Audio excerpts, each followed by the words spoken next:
चलिए समझते हैं आज के इस वीडियो लेसन में नॉर्मेलिटी के बारे में। प्रीवियस वीडियो लेसन में हमने डिस्कस किया था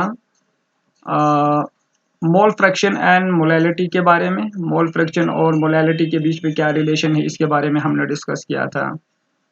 तो आज बात करेंगे नॉर्मेलिटी के बारे में। नॉर्मेलिटी को कैपिटल एन से हम रिप्रेजेंट करते हैं। नॉर्मेलिटी का मतलब होता है गिवन सॉल्यूशंस में, एवरी 1 लीटर ऑफ सॉल्यूशंस में number of gram equivalent of solute, ठीक है, number of gram equivalent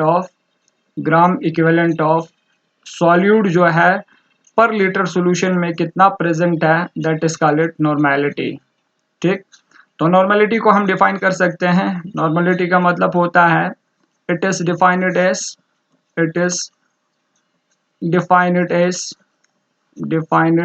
as number of gram equivalent of solute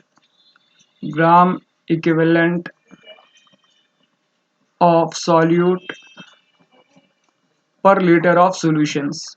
तो पर लीटर ऑफ सॉल्यूशन में number of gram equivalent of solute जो है कितना प्रेजेंट है, that is called normality.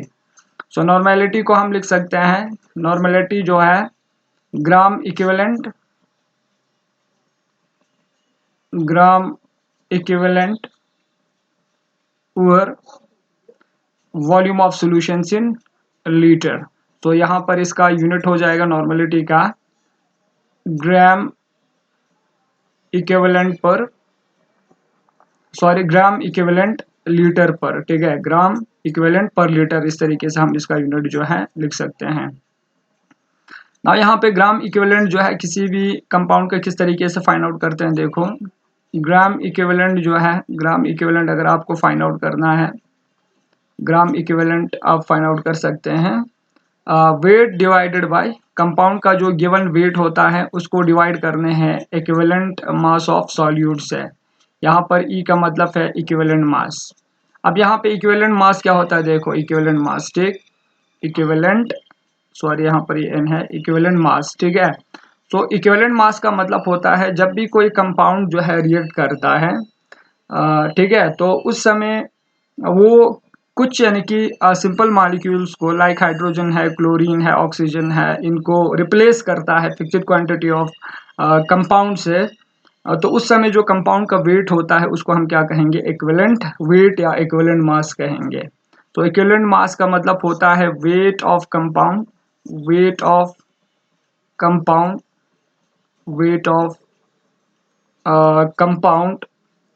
in grams, weight of compound in gram, which can combine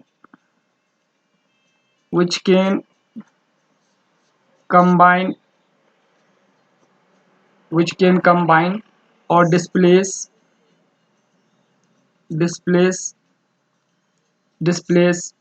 directly or indirectly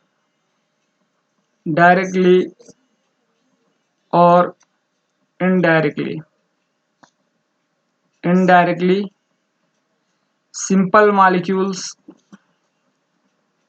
या simple atoms like hydrogen है, chlorine है, oxygen है, etcetera from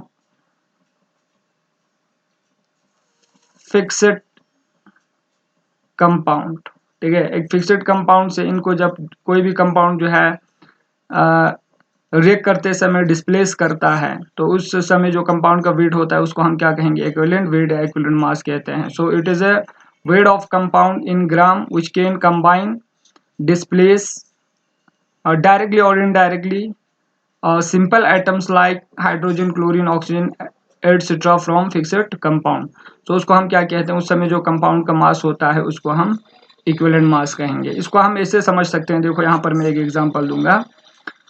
equivalent weight जो है, सबसे पहले इक्विवेलेंट वेट जो है, यहाँ पर हम अगर किसी भी कंपाउंड का इक्विवेलेंट वेट या इक्विवेलेंट मास फाइंड आउट करना है तो उस कंपाउंड की मॉलिक्यूलर वेट को डिवाइड करने हैं n फैक्टर से, और यहाँ पर जो n फैक्टर जो है वो इक्विवेलेंस होता है। फॉर एग्जांपल सल्फर डाइऑक्साइड का इक्विवेलेंट मास फाइंड आउट करना है तो इसको हम एक बेस के साथ रिएक्ट करेंगे, जैसे सोडियम हाइड्रोक्साइड है, यहाँ पर इसके साथ मैंने रिएक्ट कर दिया तो यहाँ पर रिएक्ट करते समय सल्फर डाइऑक्साइड इस सोडियम हाइड्रोक्साइड के साथ रिएक्ट होते ही Na2SO3 की फॉर्मेशन करता है, सोडियम सल्फाइड प्लस यहाँ पर वाटर, ठीक, वाटर की फॉर्मेशन होता है। तो इस इक्वेशन को बैलेंस करना है, यहाँ पर 2 लगाओ, ठीक है। तो यहाँ पर 2 सोडियम है, यहाँ पर 2 सोडियम, ऑक्सीजन 3 1, यहाँ पर 4, यहाँ पर 2, यहाँ पर 2 4, सल्फर 1 सल्फर 1, तो ये ऑलरेडी क्या है, बैलेंस है। अब यहाँ पे इधर देखो सल्फर डाइऑक्साइड जो है सोडियम हाइड्रोक्साइड कितने को, यहाँ पर इस तरीके से हम लिख सकते हैं 1 मोल सल्फर डाइऑक्साइड जो है 2 मोल सोडियम हाइड्रोक्साइड को क्या कर रहा है, डिस्प्लेस कर रहा है। तो उस समय डिस्प्लेस करने के दौरान जो सल्फर डाइऑक्साइड का वेट होता है, ठीक है, वेट होता है, उसी वेट को हम क्या कहते हैं, इक्विवेलेंट वेट।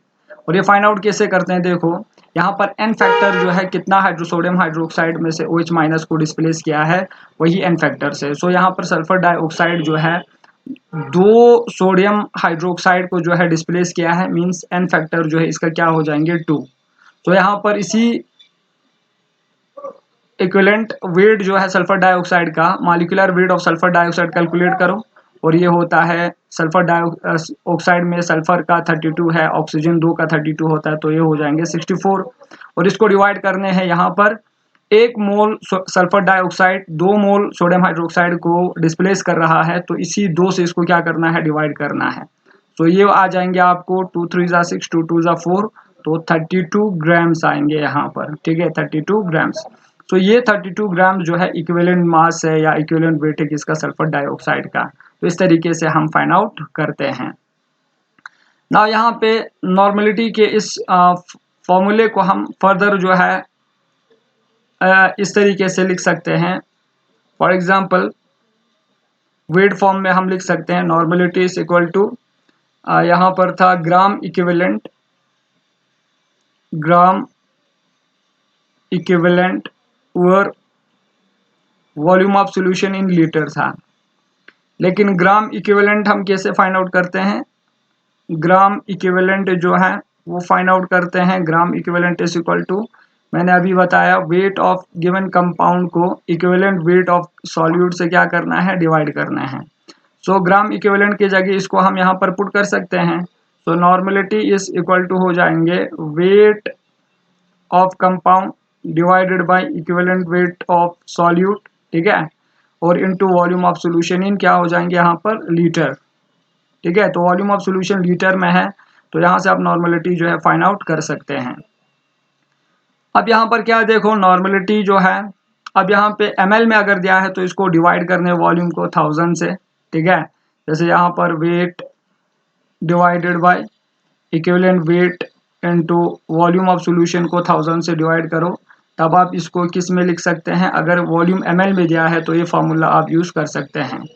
1000 यहाँ से यहाँ पर मल्टीप्लाई के लिए आप ले सकते हैं, और नॉर्मलिटी जो है ये बराबर हो जाएंगे weight into 1000 divided by equivalent weight into यहाँ पर क्या आएंगे, वॉल्यूम ऑफ सॉल्यूशन, ये ml में है, ठीक है। अगर ml में है तो ये फार्मूला आप यूज कर सकते हैं। तो इस प्रकार से आप क्या करते हैं, किसी भी सॉल्यूशन का नॉर्मलिटी जो है आप फाइंड आउट कर सकते हैं।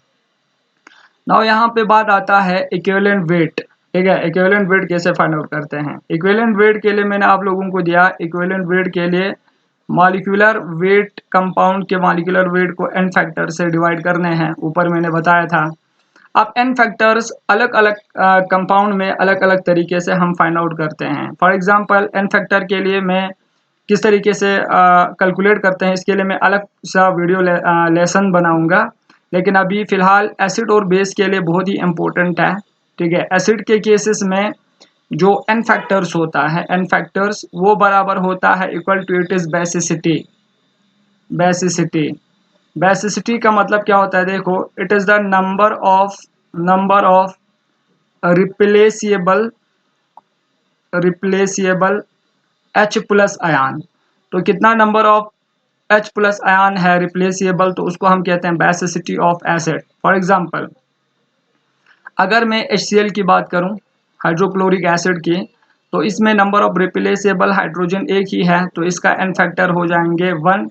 तो इसीलिए इसका इक्विवेलेंट वेट अगर आपको फाइंड आउट करने हैं, for example equivalent weight of HCl is equal to, molecular weight कितना है, क्लोरीन का 35.5 होता है और हाइड्रोजन का 1, तो ये हो जाएंगे 36.5। तो 36.5 को 1 से क्या करना है डिवाइड, तो यहाँ पे आ जाएंगे 36.5 ग्राम पर इक्विवेलेंट आएंगे, ग्राम पर इक्विवेलेंट। ठीक है, ग्राम पर equivalent is the equivalent weight of HCl।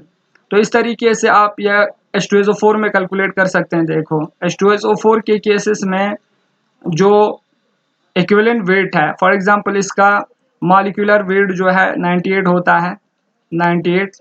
ठीक, तो इक्विवेलेंट वेट हो जाएंगे, equivalent weight of H2SO4 is equal to 98 divided by n factor. अब n factor replaceable hydrogen ion कितना है, यहाँ पर 2 है, तो इसीलिए 2 से क्या करना है डिवाइड, तो यहाँ पर आ जाएंगे ये 2 4 जा 8,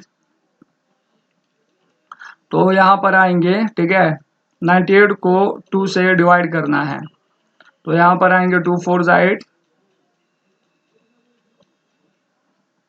2 9 जा 18, तो यहाँ पर ये हो जाएंगे 49। ठीक है, 98 का हाफ कितना होता है 49, तो यहाँ पर 49 ग्राम पर इक्विवेलेंट जो है वो क्या है, equivalent weight of sulphuric acid. अब इसी तरह किसी भी बेस में जो n फैक्टर्स है, बेस में जो n फैक्टर्स होंगे वो बराबर होता है इसकी एसिडिटी के बराबर। एसिडिटी का मतलब होता है number of replaceable OH minus ion कितने हैं। ठीक है, तो उस वो होता है n factors of base. For example देखो सोडियम हाइड्रोक्साइड की अगर हम बात करें तो OH माइनस आयन यहाँ पर कितने हैं, एक ही है, तो इसका n फैक्टर हो जाएंगे 1। इस तरीके से अगर मैं कैल्शियम हाइड्रोक्साइड यहाँ पर लिखूं, ठीक है, तो यहाँ पर कैल्शियम हाइड्रोक्साइड का n फैक्टर कितना हो जाएंगे, n factor is equal to, यहाँ पर OH माइनस आयन कितने हैं 2, तो n फैक्टर कितने हो जाएंगे 2। तो इस तरीके से इन बेस के मॉलिक्यूलर वेट को इन n फैक्टर से अगर आप डिवाइड करेंगे तो उस प्रकार से आपको इक्विवेलेंट वेट आ जाएंगे इन कंपाउंड का। तो n फैक्टर जो है अलग कंपाउंड में अलग अलग तरीके से हम कैलकुलेट करते हैं, तो n फैक्टर के लिए अलग सा मैं वीडियो लेसन बनाऊंगा। तो ये था नॉर्मलिटी जिसके ज़रिए हम सॉल्यूशन की कंसंट्रेशन को क्या कर सकते हैं, एक्सप्रेस कर सकते हैं। सो नेक्स्ट वीडियो लेसन्स में हम एक नया टॉपिक के बारे में डिस्कस करेंगे। So thanks for watching my video lesson.